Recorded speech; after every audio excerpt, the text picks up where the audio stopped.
Chris, did you see the Mike Tyson Roy Jones Jr. fight? You know what? I actually did see that. I was curious just because they're in the same age bracket as me, and I was curious on what a bunch of 50-year-olds actually can do coming out of retirement. Yeah, I mean, I really think they looked incredible. Let me just pull it up here real quick. You have a shot of them at like weigh-in? Yeah. All right. Look at that. You know, look at that. Like, it's almost like they have the same body type. You know, like they really do. You know, it was interesting watching them progress through the rounds. Like, for example, they had 2-minute rounds. Yeah. So it was a total of 8 rounds, and they were 2-minute rounds. Why the 2 minutes? I was never able to.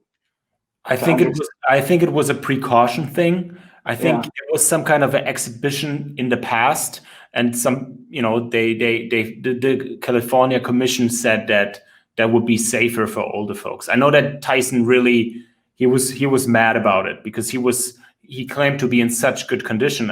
I think he proved that that he could go longer. But I mean, that is interesting, right? Because, you know, when we talk about this concept of pacing, one of the things that we do know is we have a shift from anaerobic energy source to aerobic between 2 and 3 minutes. And essentially at 3 minutes, it becomes more of an endurance type of an event. You become more dependent aerobically. And so a more fit athlete aerobically, you know, better in endurance, will do much better in a 3-minute round. A 2-minute round with a minute of rest is an interesting ratio from work to rest. It allows a substantial percentage of the fatigue that you accumulated in that 2 minutes to clear. And yeah, I find it interesting that it would cater to an athlete that didn't put in enough time. And, you know, what's interesting is that it's very clear that Jones fatigued really quick, even with that 2-minute round. His conditioning wasn't there. And Tyson famously, like he talked about his conditioning. He talked about, you know, what his strategy going into this was, and he was taking it very seriously. I mean, he came out and he said that, you know what, the thing that I have to get into is my cardio. And he claimed to have been doing 2 hours of cardio each day. wow. That is a substantial amount, yeah, for a 50-year-old. And it showed. It's not like Tyson likes doing that type of work, but one of the key things is he recognized right away that at 50 years old, you've got to build up your aerobic capacity, especially if this thing goes for the whole 16 total minutes of fight time. Okay. Yeah. So I don't know about you, but I noticed right away that Jones fatigued. He was gassing out, and that is a sign of his conditioning. I mean, we saw that with Conor McGregor too. Yep. Yeah, I think what's tough is that boxing is different than MMA, jiu-jitsu, in that you can't lay down and you have to support your body weight. And that's, you know, one of the things that's common in the sport of CrossFit is that, you know, most of what we do in the gym, most of what we do in daily life, we're supporting our structure. And running, if we're interested in supporting our structure, supporting our body weight, is one of the highest values of time. And so in the sport of boxing, they've got to find a way to recover or clear fatigue as they're progressing within each round. And then we also know that as they progress through the fight, that level of fatigue, the capacity becomes more limited. And so I think that what Tyson did was smart, and it was very clear that Jones didn't follow the same protocols. I think that Jones has relied on his natural talent to get him where he is. And I think that Mike Tyson, when he reverted back to what made him a champion, he had something that Jones didn't have. And that was, his technique. Let's face it, when he was a kid, his trainers just beat into him the importance of technique. And that technique, I think that's what really shined. He reverted back to what made him great. And that's something that will always be there. If you drive home technique early on, that muscle memory will stay. The thing that will disappear is everything else. Yeah. You will lose your speed. You will lose your strength. You will lose your power. You will lose your agility. You lose your balance. You'll lose your aerobic capacity. And, most people start losing that in their late 30s. And these guys, in their early 50s, lost that a long time ago. So talking about early 50s, you work a lot with, all the type of athletes, masters athletes, female, male. So is there any difference in age group or genetically? So what kind of type of master athletes are out there, and do they have to work their aerobic capacity, their endurance in a different way? Yeah, they absolutely do. One of the things that we must recognize is there's two key factors. And if you look at what Tyson's talking about, he can look at the variables in what he's about to do and create a training protocol that targets the requirements to win that boxing match. And that is, you must take into account the event. What is it that he's actually having to do? And break that down. One of the things that I did in Brazilian Jiu-Jitsu and working with the heavyweight champion is looking at his matches. And the very first thing that you do is you look at the match and you break down how much time is standing versus laying down. And if he is laying down, how much is on his back, how much is on his stomach, and just breaking down events that way. Same thing with working with, let's say an Olympian swimmer.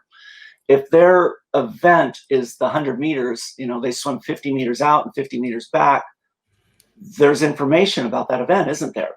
What is the total amount of time that they currently swim each length of the pool? And what is their target time for each length of the pool? What is the physiological fatigue that is accumulating as they progress through those two laps? How can we, through dryland training, mimic as close to possible that type of activity? So, one of the things, if you think about it, if you're swimming the first 50 meters out and you're fresh, it's not going to be nearly as difficult as coming the return 50. Well, so how could we break that down? Well, just looking at a simple, let's say, running interval, we can make the first portion of that interval, meaning how much time it takes you to do that first 50 meters. And let's say that's 25 seconds. On relatively flat ground, maybe a shallow incline. But as soon as the 50 is done and they're heading back for home for that remaining 50, they're going to go into a steeper incline. And so what we want to do is we want to take the event and break down the event to better understand it. And then the second thing that we have to do is we have to look at the athlete. Where are their strengths and weaknesses? And so when we look at someone like a Mike Tyson, one of the things that, like we talked about earlier, he's got incredible technique. So we can rely on that. That's something that we don't have to build into him. We saw in Jones, his technique wasn't there. He was sloppy, in my opinion. And that, unfortunately, it's too late to bring that back. He had to rely on old skills, footwork. But we saw his reaction time. His balance was not where it used to be. And that's age. And so with Tyson, we don't have to worry about the technique, which is an amazing thing for a masters athlete that is coming out of retirement. So we have to look at these athletes and, what are their strengths and weaknesses? But what is that historical perspective? And there's these three types, right? We've got these, Jones and Tyson. These are athletes that have been around, and there is a baseline foundation for them that we don't have to do for the brand new athlete. Let's face it, if we have a brand new athlete coming in the door, what we must do is going to be completely different than that of the athlete that was retired that wants to come back. The third category of athlete is the one that's just been grinding all the time. Those three athletes need to be training differently. Their focus needs to be different. Their strengths and weaknesses are different. So if I'm breaking down a Tyson, the thing that vanishes as we age is our lean muscle mass. That's one of the very first things that disappear, is our ability to generate force, our ability to generate speed, power output. And that's something that you would immediately need to start working on, is doing that high intensity type of training, doing strength-based training. And it's clear that both of them were doing high intensity work, which is great. That's great. But the other key factor is that we lose our ability to move and utilize oxygen. We refer to this as our aerobic capacity, our maximum oxygen uptake, our ability to bring in oxygen and utilize it as a fuel. This is our VO2 max, volume of oxygen maximum. And one of the things that we know is after the mid 30s, let's just say, 35 and on, we lose about 2% of our aerobic capacity every year because of age-related declines. Yeah, it's a massive amount. And so these guys, if they have not been doing any level of aerobic training from their mid-30s until now, they have seen a dramatic drop-off in their ability to move and utilize oxygen. That would be a target that I would spearhead right away, and I would make that a focal point of a training program. We must build up your aerobic capacity. We must build your VO2. Okay. And so that is a key area that we must target. And interestingly enough, I bring this up in my seminar. CrossFit, what it is it's constantly varied functional movement at high intensity. And they drive home that's their motto, right? High intensity. What is that? What is high intensity training, and what's the physiological adaptation to it? And it's interesting that a lot of people don't even know, like, why is it even in there? I always think about Fran. When somebody tells me high intensity, I always think 2159 thrusters and pull-ups. I mean, that is high intensity. And one of the things is, like we said earlier, is that Fran was designed to be between a 2 and 3 minute event. It was designed so that a sprinter, a speed strength power athlete who is good in time domains shorter than 2 minutes will have equal footing of an endurance athlete. Remember, an endurance athlete, they become more dominant after 2 minutes. And so that space in between of 2 and 3 minutes is one of the most dangerous time domains of them all, because that speed strength power athlete doesn't have an advantage over the endurance athlete. That's where they fight. It's a level playing ground. And so when you look at Fran, it's a beautifully designed push-pull type fatigue generating workout with a beautiful target time domain. And interestingly enough, that was the same thing that ties into the fight earlier, that 2 minute round versus the 3 minute round. 2 minutes, it's going to cater a speed strength power athlete versus an endurance athlete. And I think that, and I don't know this, but if I was Tyson, I would have been disappointed that we didn't do 3 minute rounds, because he put in the work. He was disappointed. Yeah, he was disappointed. Yeah, I mean, that's the thing, is that, an endurance athlete, someone who has worked on their VO2 max, that has worked on their sustainable speeds, they put in the work. Here's the kicker. When we look at adaptation, the way that the body works is that you put a stimulus, and whatever stimulus you're trying to target, the body adapts to that. The body reacts. And it's like anything. Same thing with education. You put information in the body, and it ultimately, if you can apply that information, it converts it into knowledge. The body takes stimuluses and creates this adaptation. And so the thing about doing high intensity training, the protocol of CrossFit, is the physiological purposes. It raises your aerobic capacity. It raises your ability to move and utilize oxygen more efficiently, more effectively. That's what it does. And so the definition of high intensity really should be, what is the intensity that actually drives improvements in your aerobic capacity? And those are shorter time domains. These are time domains, if you did a maximal effort, 6 minutes and under, would be driving your VO2. And so that really defines what high intensity training is and the physiological adaptation to it.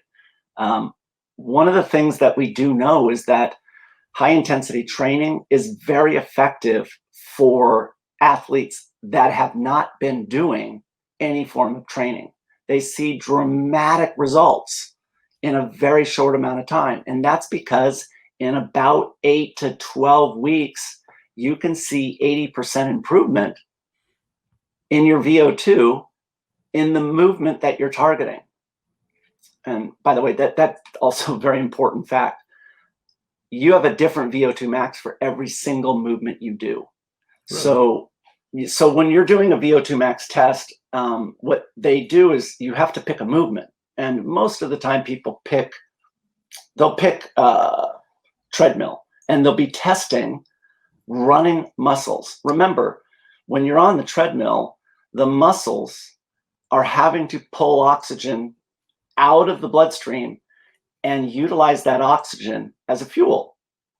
And the fuel is going to the muscles that are moving. So in a running VO2 test, the muscles that are actually being tested are running related muscles. It doesn't tell you anything about your ability to row or ride a bike or swim or do Fran.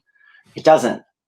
It just tells you in that particular movement how well you're moving and utilizing oxygen. So every movement is unique. So if you want to get good at something, that's where this theory of specificity comes in. You got to do the actual movement. But part of it is like, we go back to Tyson and what he was doing is he was doing high intensity training, and that creates an improvement in his VO2, but he didn't just stop there. So that's the problem, is that if we just do high intensity intervals all the time, after 12 weeks, and you've captured 80% of your gains in VO2, now we're talking about marginal gains. And this is now where you're going to switch from a recreational athlete to a committed competitive athlete. And most people don't have the willingness, the motivation, the interest to take that last 20%. So this is why most people plateau, is because high intensity training, it will improve your ability to move and utilize oxygen. But after about 12 weeks, then what do you do? And that's where I think Tyson really showed his level of commitment, because what he next did was he focused on time. What he did was he wanted to develop not his heart. Remember, so what high intensity training does is it forces our heart rate to go up. And when we have that higher heart rate and we're not experienced at it, the heart beats very inefficiently. The more experience we have with higher heart rates, the heart actually becomes more efficient. And it also strengthens the heart. Remember, the heart's a muscle. And so by doing high intensity training, what happens is we improve our stroke volume. our ability to move oxygen-rich blood at a higher amount for every heartbeat. And so, a lot of people that have gone from out of shape to in shape, what they notice is their resting heart rate has dropped.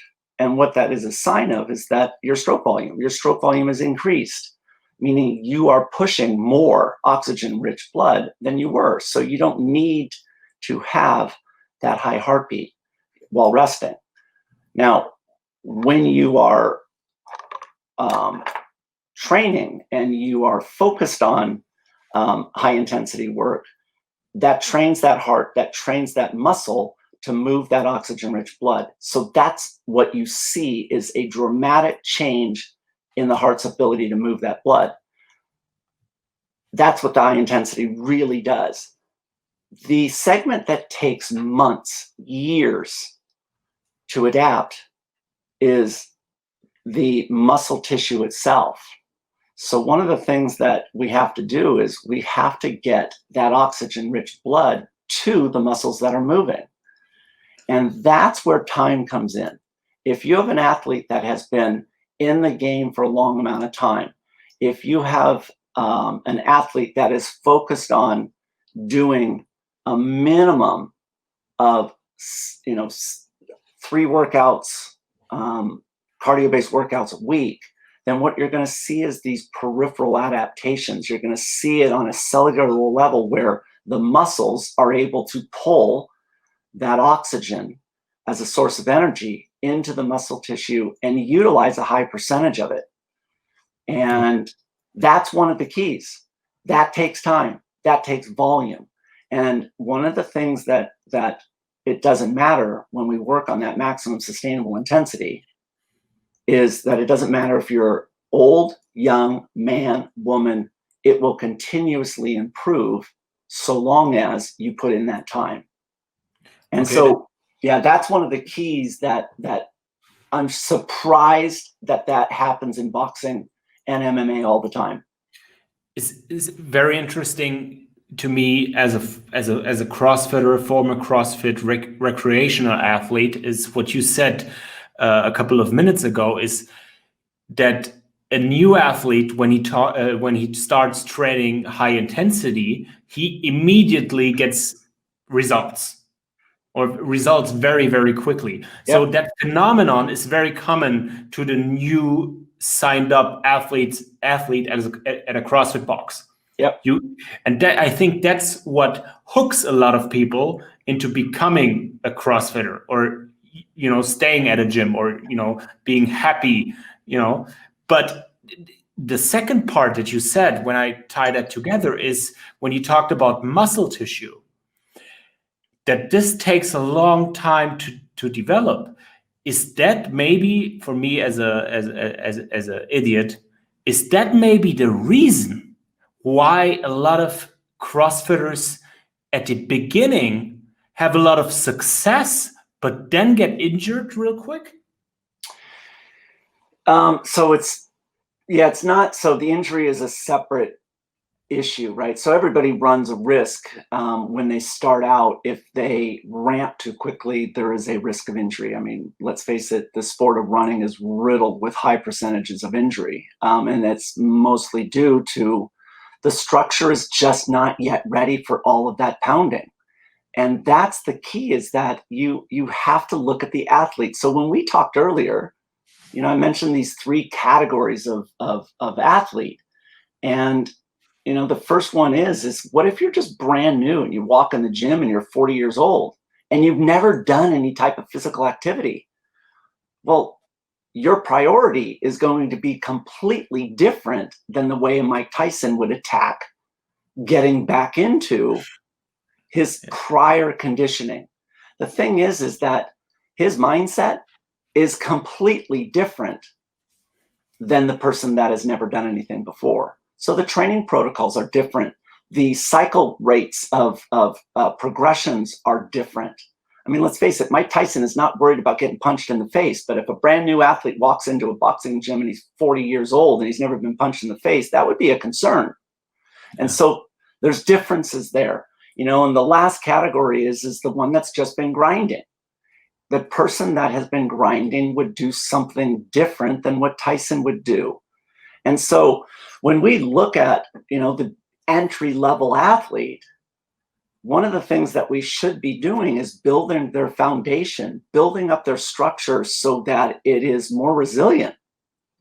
And what we end up wanting to do, because we have a limited window to capture their attention and retain them as a client, is we want to get and utilize the best workouts that maximize adaptation.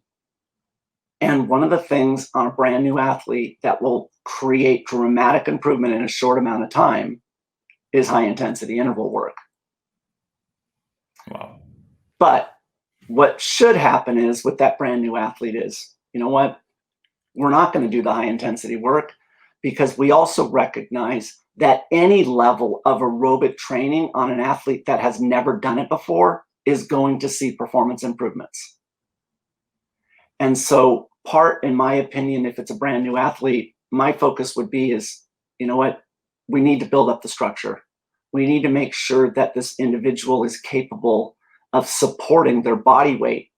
And what we want to do is we want to build up that capacity. Time. That's the purpose. I always tell people there's plenty enough time to suffer. And so enjoy being out of shape, because the benefit of being out of shape is we're not going to do a bunch of high intensity, burn on fire type of workouts. We're going to focus on time. So when you're going out and you're doing a run and you want to stop and walk, then stop and walk. Doesn't matter. We're just focused on time. And that's different than if you are a seasoned athlete or if you are a experienced athlete and coming out of retirement.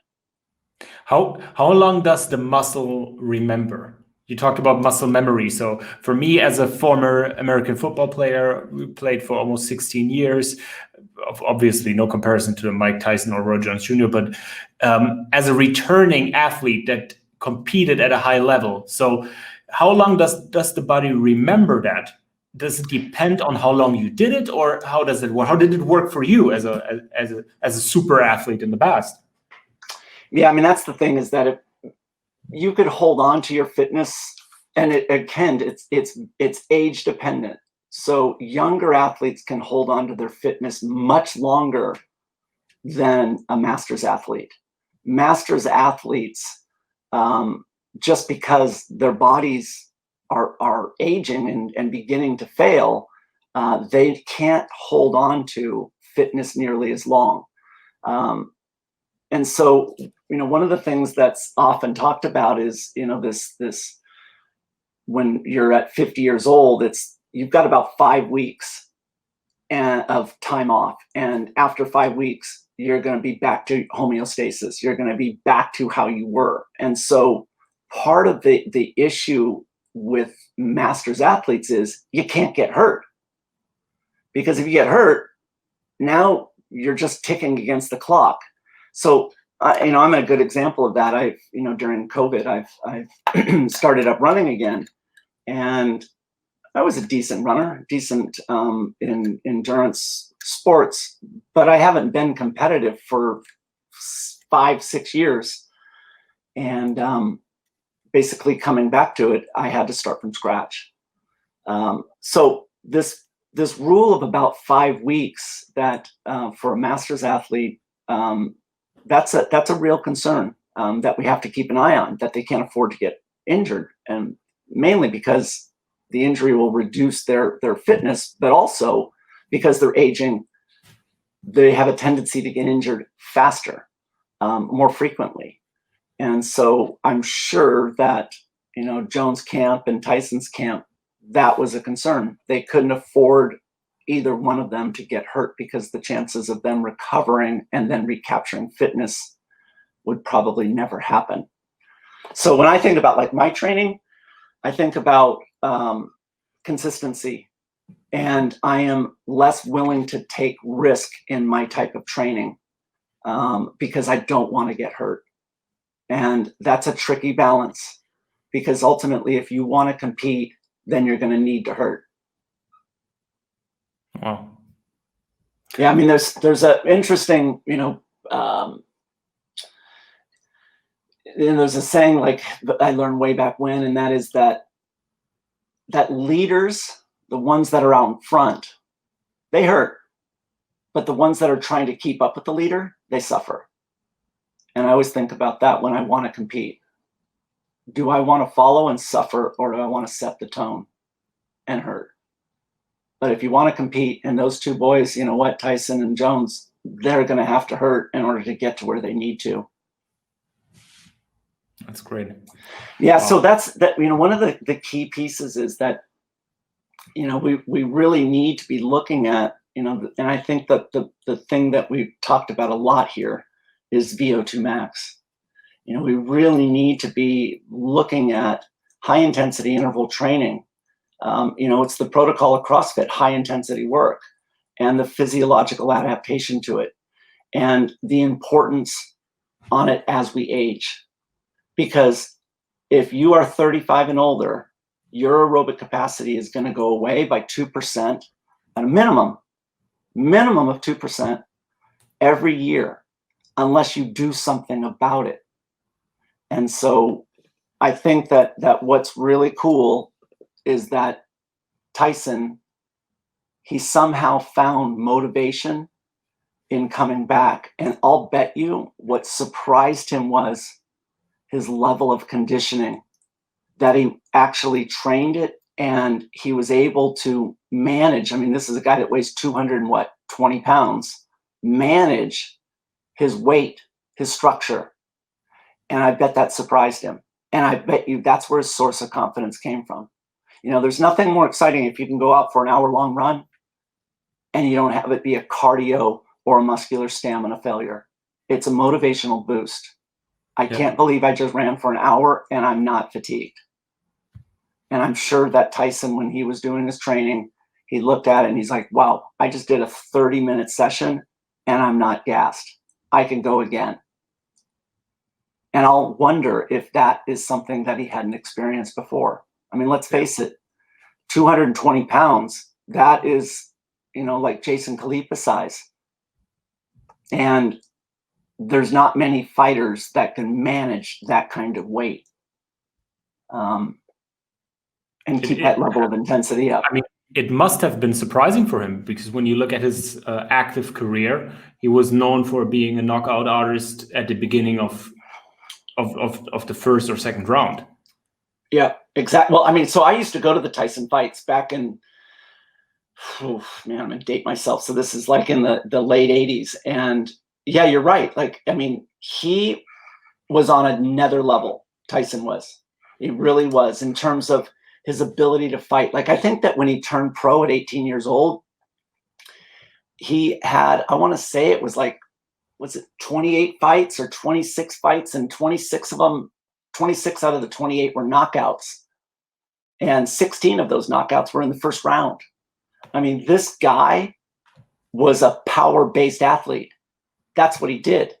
And I find that what he did was he switched to being more relying on endurance, that he changed his protocols. Yeah, the guy's still strong. He could still throw a punch, but it's nothing like it used to be. Because remember, when we age, we lose lean muscle mass. We lose our ability to generate force, our ability to generate power.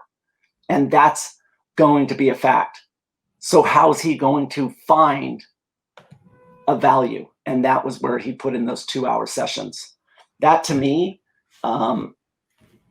it shows that his camp was more intelligent, or Tyson was more cooperative. You got to have an athlete that's coachable. And a lot of athletes that have been in the game for a while are no longer coachable. They think that they've got the secrets. And unfortunately, there's secrets that were, take a look at Jones. Those were things that were of value to Jones when he was a kid. And when you're an adult, your brain works the same way. The problem is the body won't do it. So when we look at this footage here from 1986, so what you're saying is that his training regimen in preparation to the fight last week and this one in 1986 is a completely different structure. Absolutely. he cannot train the way that he did when he was in his teens and 20s. He can't. He's aging. And so part of it is and we know this. So like one of the things that goes away with age, your maximum heart rate. When I was a kid and I was doing the sport of triathlons, I would do the Ironman in Hawaii, and I knew on the bike ride I can sit at around a heart rate of 178 to 180 for 4.5 hours. Well, my maximum heart rate right now is 174. And so as we age, what happens is that our nervous system, the ability for signals to be transmitted, slows down as we age. We see a dramatic drop on that. And so our reaction time, our heart rate, they all drop because of that. And so we can't do what we once did. We can't. And in addition, he's not as resilient. He's not going to recover as fast. I mean, that's one of the things that, when we talk about performance enhancing drugs and we talk about masters athletes, there is tremendous value to a masters athlete because most of those performance enhancing drugs help in recovery so that you could do more training. And so Tyson, there's no way that he could have done what he used to do. He had to adapt. And that is hard for an athlete to do because remember, their brain is still thinking that they're a 20-year-old kid. Yeah. And it's their body that is failing. For some reason, they can't. And that's the hardest thing for an athlete that's coming back out of retirement. They want the body to do what it once did. And for some reason, it's not responding that way. And so doubt creeps into these athletes. And so where did Tyson find his strength? He did it through his cardio. And what was interesting is, like I said, if you focus on cardio, it doesn't matter if you're a man or a woman, old or young. If you focus on that and do long time domains, what you're going to see is dramatic improvement. And it doesn't matter with age. And so imagine that all of a sudden, this superpower that Tyson's never experienced before surfaces.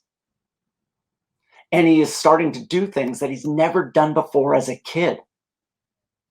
Imagine the boost in confidence that it gives a guy like that. Well, I mean, we will see. Let's see if there's a second Legends fight. That thing was rigged, though, don't you think? I mean, Tyson won, and it's like, how is it a draw? Yeah, I don't think that they will rematch it, but let's see. Maybe there's a Irby 2.0 fight with Evander Holyfield. Who knows? He's definitely in shape to do that. I'm always so impressed.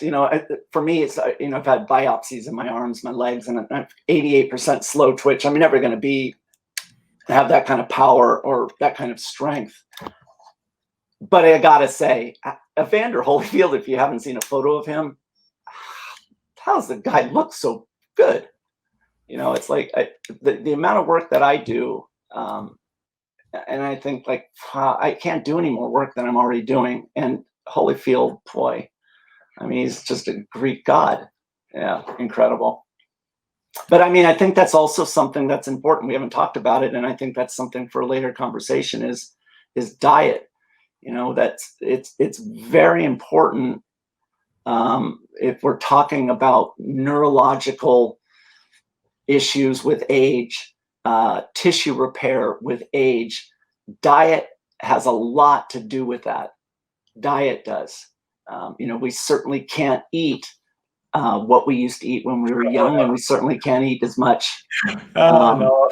Yeah. So that's right. I always say, when I was like 15 or 16 playing football here in Germany, I could eat a pizza or a burger right before working out. And nowadays I can't eat anything before. Right. And you have to significantly reduce the amount of calories that you're bringing in. Yeah. So that's where I think that a later conversation. Yeah. But I think that the thing that touching finalizing on this fight, I think that those two athletes they did an outstanding job in preparing themselves. Yeah. But you cannot do what you previously did. And that is a trap that a lot of athletes fall back into. They want to do what brought them success in the past. And that's not an option because time is continuing to move. And so you must constantly adapt to your circumstances. And again, it goes back to look at the variables of the event and look at the variables of the athlete and program around those two things. You cannot just keep it the same that it always has been. Remember, CrossFit also has this phrase, constantly varied. And you must vary your movements. You must vary your intensity. You must vary your training protocols. Because if you don't, the body adapts, and then there's no more adaptation beyond that. So a good example is, I have people that tell me that running doesn't help them lose weight. Well, we soon find out that they're running the same route, the same distance, the same speed, the same time of day, and the body is adapted to that stimulus. It created its adaptation, and now no longer is it creating a stimulus because the body's already adapted to it. And so you must vary this. And it is really important that athletes take that ownership. It's the athlete's job to be looking at where they've been and where they want to go. And I think that too many times what happens is they push that onto the coach. They push that onto their trainer. Tyson and Jones pushes it into their training camp. But if that athlete's not taking an active role in it, then they're going to fall short because coaches all need that feedback. They need to understand what's actually happening. And that makes the difference. You got to have a coachable athlete. Cool. And those guys clearly are. Otherwise, they wouldn't be so successful or wouldn't have been so successful. Totally agree. But don't you sit and think, why is cardio an issue in boxing, in MMA? We all know that the time domain of these events. We know them. I mean, when we look and break down Conor McGregor, he knew that there was a chance that this thing can go the distance. The same thing that Tyson did.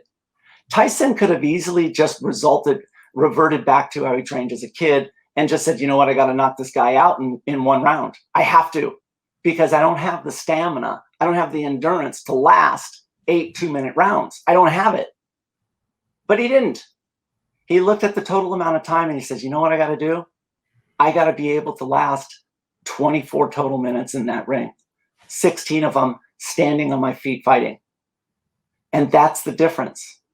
You got to look at the event and you got to prepare for the full event. You can't just assume that you're going to knock him out in the first round. And that's the difference. I don't think his strategy was nearly what it was when he was 18, 19, 20 years old. And that to me is what was so magnificent about what he did. That to me was impressive, because the difference between a 25-year-old boy and a 50-year-old man is an incredible, monumental difference. There is no resemblance in that 50-year-old guy. That boy is gone. The only thing that he's brought with him was his experience, that knowledge. That's what he brought with him. But can you mold that and reshape it to this older athlete? And that's where people struggle. I just want to do what I always did. Well, that's not an option.